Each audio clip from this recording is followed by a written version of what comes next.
Assalamualaikum warahmatullahi wabarakatuh. Nama saya Muhammad Iqbal Fakhri Dayatullah dari kelas 10 RPLC. Kali ini saya akan menjelaskan tentang bab 1 Informatika kelas 10, yaitu berpikir komputasional. Apa itu berpikir komputasional?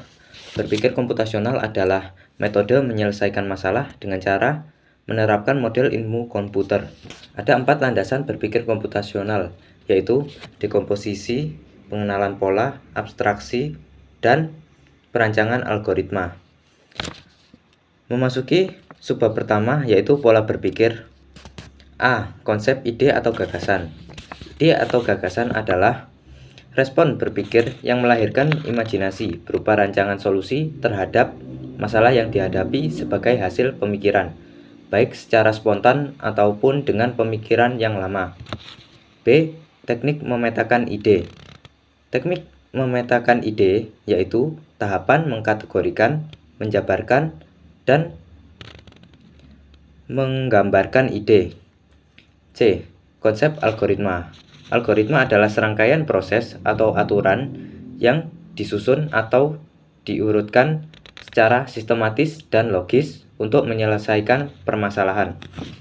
Subbab kedua, pernyataan dan logika proposisi. A. Definisi proposisi. Proposisi adalah metode untuk menyampaikan sesuatu secara utuh sehingga dapat dinilai apakah pernyataan tersebut benar, salah, diterima, ditolak, atau disangkal validitasnya. Ada 4 elemen proposisi, yaitu subjek, kopula, predikat, dan kuantor. B. Aspek penggunaan dalam proposisi. Yang pertama, aspek bentuk terbagi menjadi 2, yaitu proposisi tunggal yang terdiri dari satu predikat dan satu subjek, dan proposisi majemuk yang memiliki 2 predikat atau gabungan dari pernyataan tunggal proposisi. Aspek yang kedua yaitu aspek sifat, terbagi menjadi 2, yaitu kondisial yang nilai kebenarannya memiliki syarat tertentu, dan aspek kategorial yang pembenarannya mutlak tanpa syarat apapun. Aspek ketiga yaitu aspek luas, terbagi menjadi 3, yaitu universal, yang menjelaskan kondisi secara menyeluruh atau bagian tertentu. Yang kedua partikular, yang penyampaian sebagian pernyataan dalam seluruh aspek kebenaran. Yang ketiga singular, yang penyampaian sebagian pernyataan, yang penyampaian pernyataannya dengan satu aspek saja. Dan yang terakhir, aspek kualitas dan kuantitas. Subbab ketiga, logika matematika. A. Negasi. Negasi adalah metode membalikkan nilai semula yang awalnya benar menjadi salah dan sebaliknya. Dengan menambahkan negasi dapat membuat penyangkalan atau pengingkaran dari pernyataan yang sebelumnya dibuat. B. Konjungsi.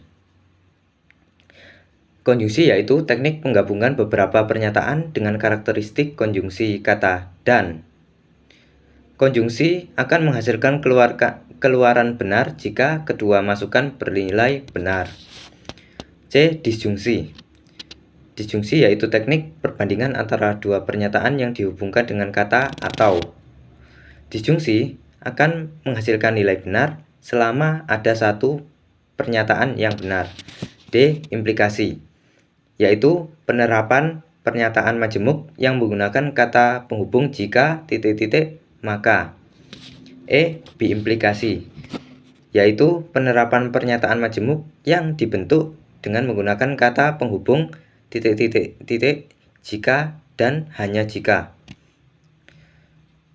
Subbab keempat, metode penalaran. A. Definisi.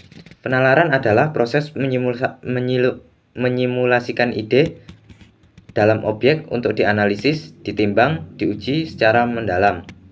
Metode penalaran dibagi menjadi 3, yaitu deduktif, induktif, dan abduktif. B. Deduktif, yaitu metode penalaran yang difokuskan untuk menggali informasi-informasi umum, kemudian dirangkum menjadi simpulan secara khusus. Ada 2 macam deduktif, yaitu psikolisme dan entimen. C. Induktif, yaitu metode yang dilakukan dengan mempelajari dan menganalisis pernyataan-pernyataan secara khusus atau spesifik menjadi bersifat umum. Aktivitas yang sering dikerjakan dalam proses penalaran induktif yaitu analogi, generalisasi, dan transduktif.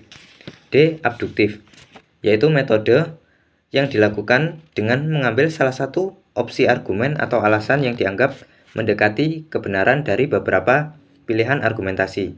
Terdapat 4 solusi yang dapat dilakukan, yaitu simplicity atau kesederhanaan, coherence atau koherensi, predictability atau prediktabilitas, dan comprehensive atau komprehensif. Subbab kelima, logika penalaran intervensi. A. Konsep inferensi. Inferensi adalah mekanisme pembuatan kesimpulan atau konklusi berdasarkan satu atau lebih proposisi. Dalam pelaksanaannya, metode inferensi harus mempertimbangkan faktor implikator atau makna yang tersirat baik secara langsung maupun tidak langsung. B. Kebenaran argumen. Argumen yaitu kumpulan pernyataan dengan bagian akhir pernyataan tersebut dapat dikategorikan sebagai konklusi. Sedangkan pernyataan yang ditulis sebelumnya dikenal dengan premis atau hipotesis. C. Jenis inferensi berdasarkan jumlah premis.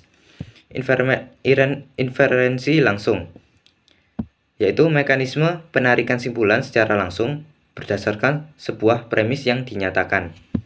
Yang kedua, inferensi tidak langsung, yaitu mekanisme pembuatan konklusi yang diambil dari beberapa premis yang memiliki keterkaitan logis. D. Metode inferensi. Terdapat 4 metode inferensi, yaitu modus ponens, modus tollens, modus penambahan disjungtif, dan modus penyederhanaan konjungtif. Subbab ke-6, logika konversi bilangan. A. Jenis dan format bilangan. Ada 4 format bilangan yang sering digunakan, yaitu biner yang memiliki 2 jenis angka yaitu 0 dan 1. Selanjutnya oktal yang memiliki 8 jenis angka yaitu 0, 1, 2, 3, 4, 5, 6, 7. Kemudian desimal yang memiliki 10 jenis angka yaitu 0, 1, 2, 3, 4, 5, 6, 7, 8, 9. Dan heksadesimal memiliki 16 jenis simbol yang terdiri dari 10 angka dan 6 karakter, yaitu 0, 1, 2, 3, 4, 5, 6, 7, 8, 9, dan karakter A, B, C, D, E, F. Subbab ke-7 yaitu berpikir algoritmik. A. Jenis data dalam bilangan. Computational thinking merupakan metode menyelesaikan masalah dengan menerapkan model ilmu komputer yang menuntut berpola pikir, runtut, teratur, detail, jelas, memiliki nilai input dan output yang dihasilkan. B. Teknologi computational thinking. Konsep computational thinking pertama kali diperkenalkan oleh Janet Wing pada Maret 2006 sebagai mekanisme penyelesaian masalah melalui tahapan analisis masalah, desain sistem, dan implementasi menggunakan pendekatan ilmu komputer dengan tujuan efektivitas dan kecepatan pengambilan keputusan. Salah satu contoh teknologi computational thinking adalah artificial intelligence atau AI. Mungkin sekian yang bisa saya sampaikan. Jika ada kesalahan kata atau salah dalam penyebutan dari yang saya sampaikan, saya memohon maaf yang sebesar-besarnya. Sekian dari saya, terima kasih. Wassalamualaikum warahmatullahi wabarakatuh.